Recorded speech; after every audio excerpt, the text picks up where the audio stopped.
Hi there, welcome to this week's episode of Marketing Home, Marketing You. I'm your host, Barbara Savona of Sprout Marketing, and today we're going to talk about 8 ways to become a kick-butt leasing professional in just 1 week. Now, I don't know if you guys know this, but in my entire career in multifamily, which is now over 20 years, I can't believe it, one of the jobs that I look back the most fondly on is being a leasing professional. I like the other jobs I did too, but when I look back at being a leasing professional, there was just so much that I loved. I loved being the very first one that the prospects got to know, to be a representation of the community.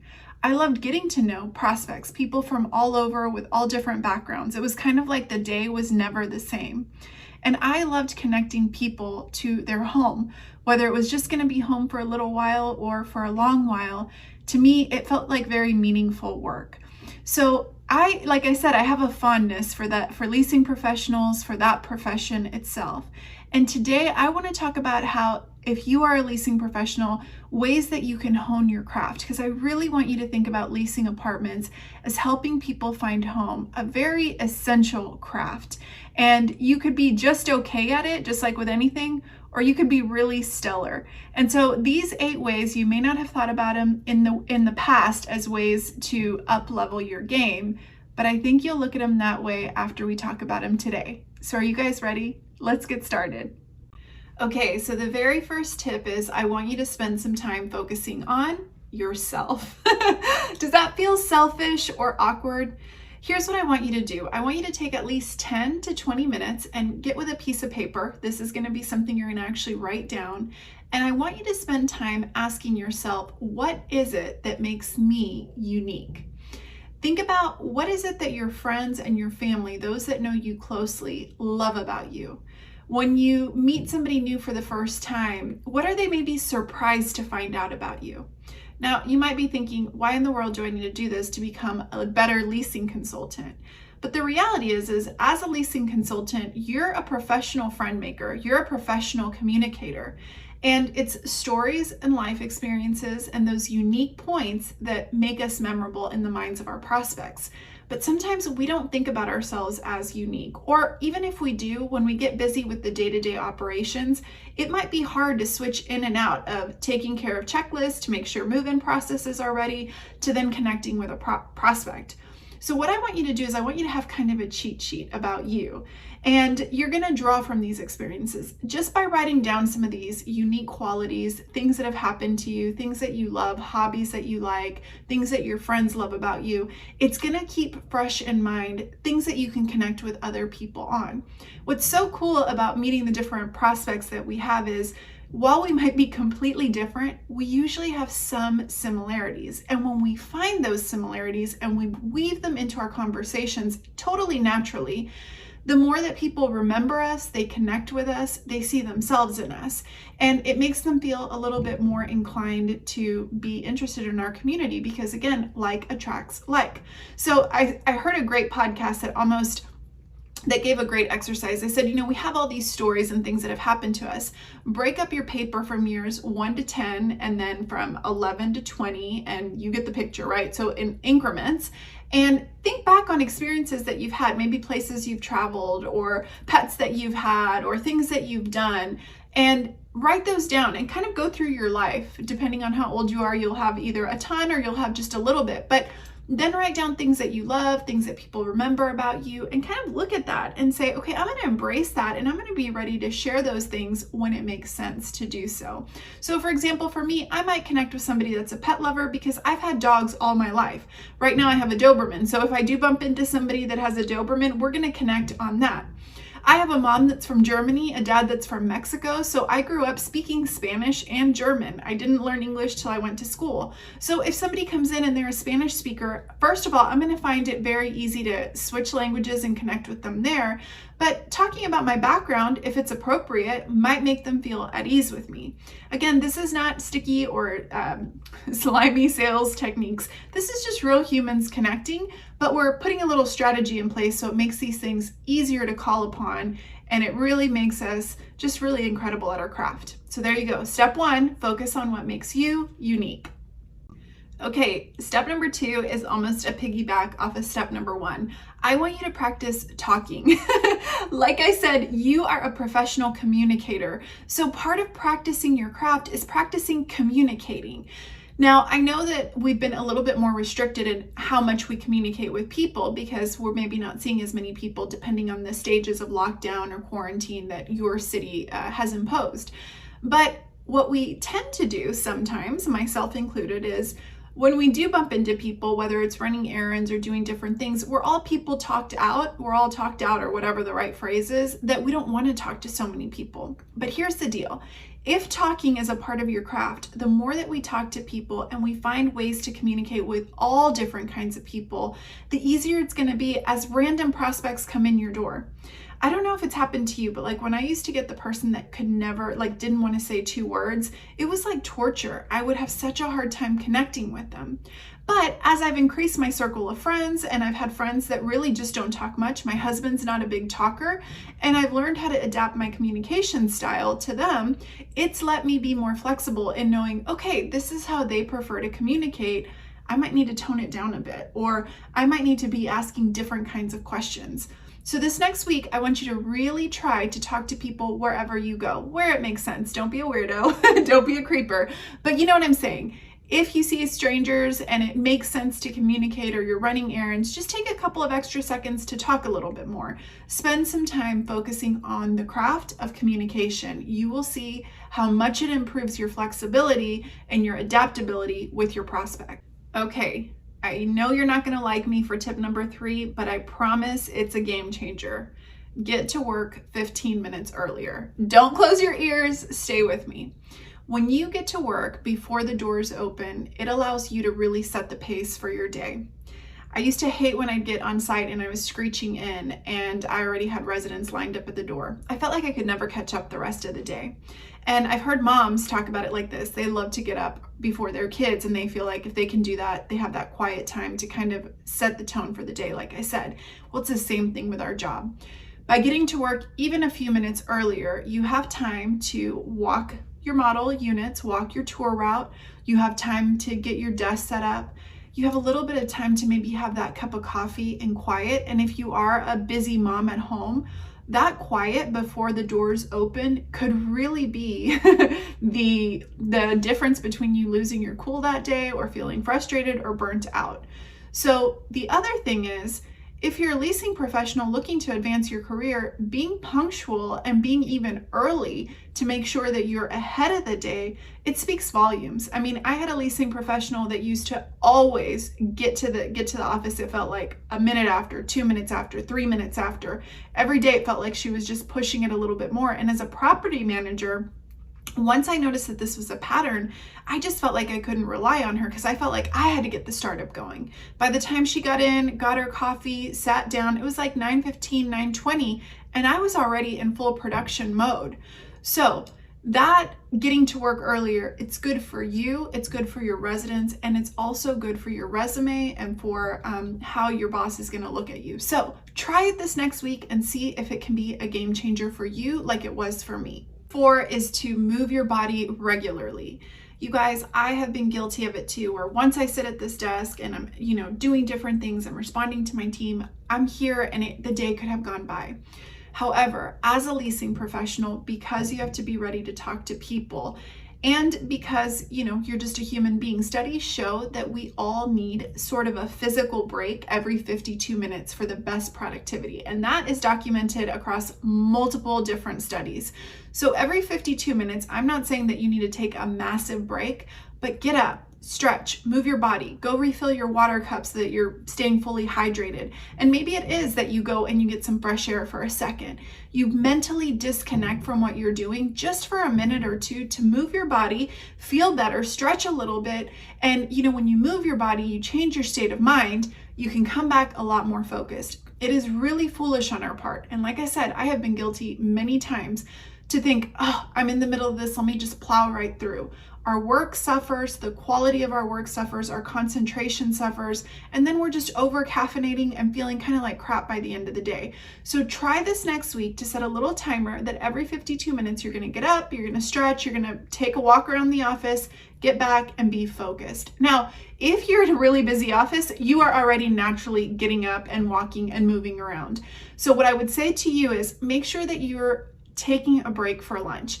Even if you cannot leave the office, maybe you're a one-man show or maybe you're short-staffed, pick up and have lunch somewhere other than your desk. Separate that time just again to mentally regroup. Remember, they always say you cannot fill from an empty cup. So if you start to feel fried because you're just going 100 miles an hour, everything is going to suffer. So guys, I just want to say, I know y'all are like such hard workers.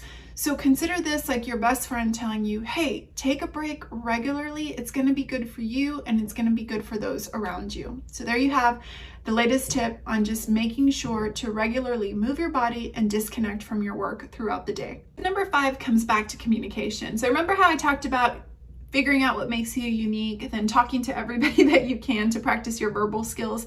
I want you now to focus on your written communication. So a lot of the communication that we're doing nowadays is through email, and our written response can either help us or it can hurt us.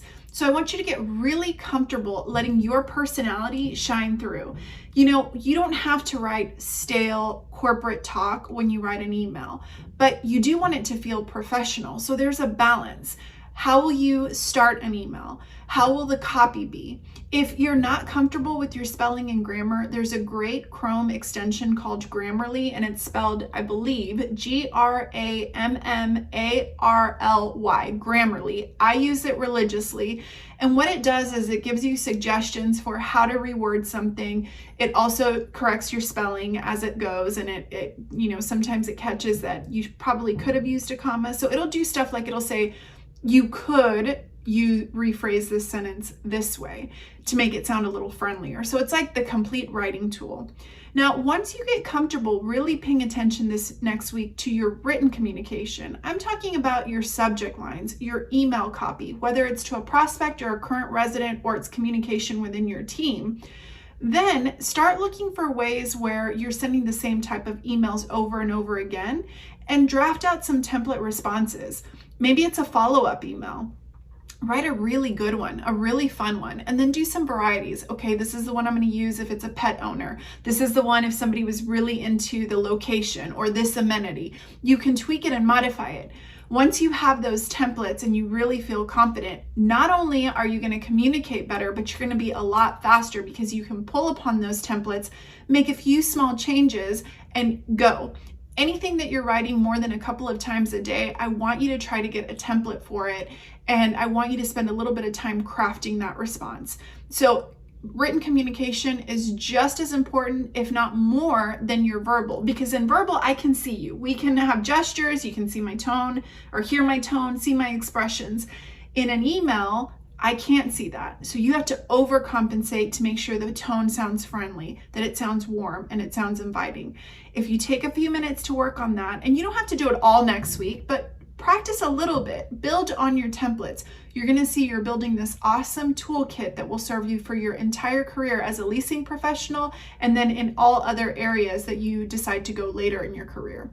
The next tip is to practice getting comfortable with your most common objections. So what I want you to do all this next week is I want you to write down the objections that you're hearing throughout the week. You might think I'll remember, but just start a little notebook, in your notebook, a paper that tackles, you don't have to tackle it, but just write down the objections you're hearing. Oh, I don't really like this location. Oh, this floor plan is this. Write them all down.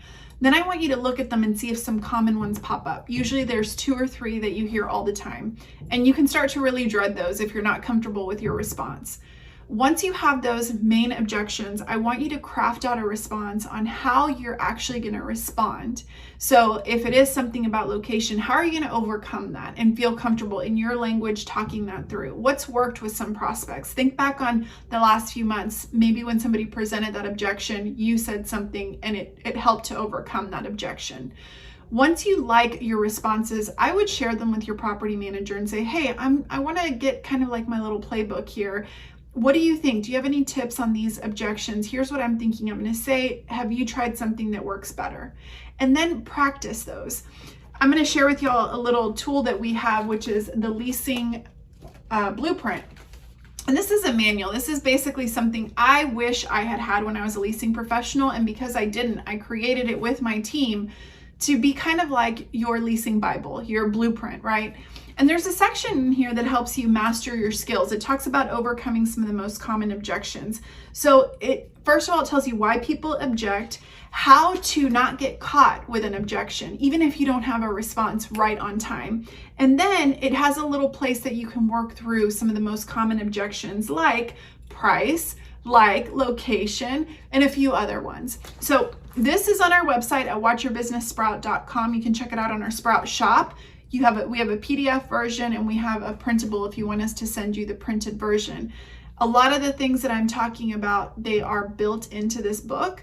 And so if you're wanting to up-level your skills, I think you should convince your property manager to get it for you. And if not, I would invest in that for myself. So there you have it. I want you to get really comfortable with objections. Never be caught where you're feeling a little bit nervous, because you've seen them, you've isolated them, you've come up with a response, and you're super comfortable overcoming that objection.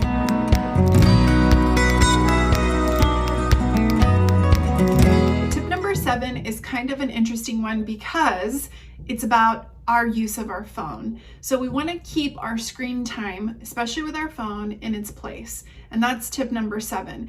Now, the reason I say this is kind of interesting is we know that our phones, social media, we're also using them as lead generations. However, it can quickly get out of hand. So a few things to think about. We're getting a ton of online leads, and yes, those are important, but they should never be at the expense of the in-person leads that are coming in our door. The leads that walk through the door need to feel seen and heard. And so if you're so tied up with your online leads that you're making your in-person leads feel like they're a bother, we've got a problem, right? These people have actually taken the time to come in. The next thing with that is you need to come up with a system for responding to leads. Some communities are getting so many leads that it's hard to respond in a timely manner. Yet online leads want that quick response. So that's where those templates that we talked about earlier can come in handy. Look at the type of requests you're getting and create some template responses that are quick to modify. So again, you're saving time, you're becoming more efficient, you're making both of your prospects in person and online feel like they're getting the right response.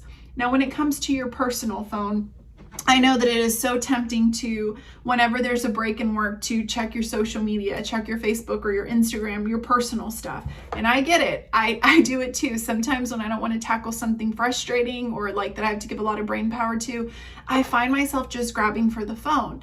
But I want you to remember that when you do that, you're taking away time from your employer. And after a while, if you become known for somebody that's constantly sneaking off to look at your phone or is responding to things, it's going to be a ding. So over the next week, just pay attention. How often are you on your phone during your work time where it's not work related?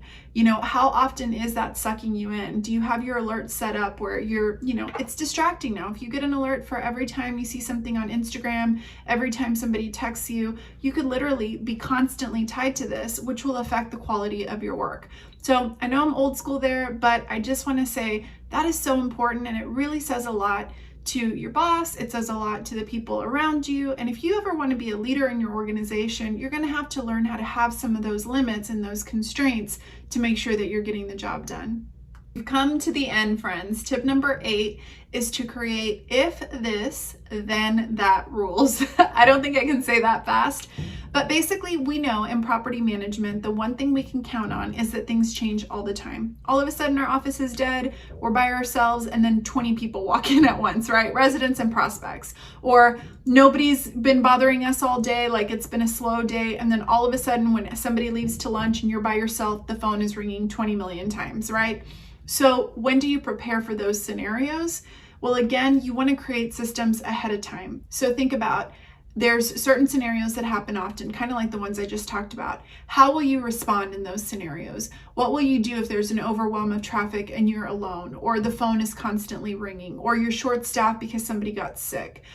The time to think about those things are not when they're happening, it's beforehand. Now, to be realistic, I know a lot of you don't have a lot of downtime to think about this, but I do want you to start taking note of scenarios that create stress and create frustration and create scenarios where you're not feeling like you're your best. I try to do this at the end of the week.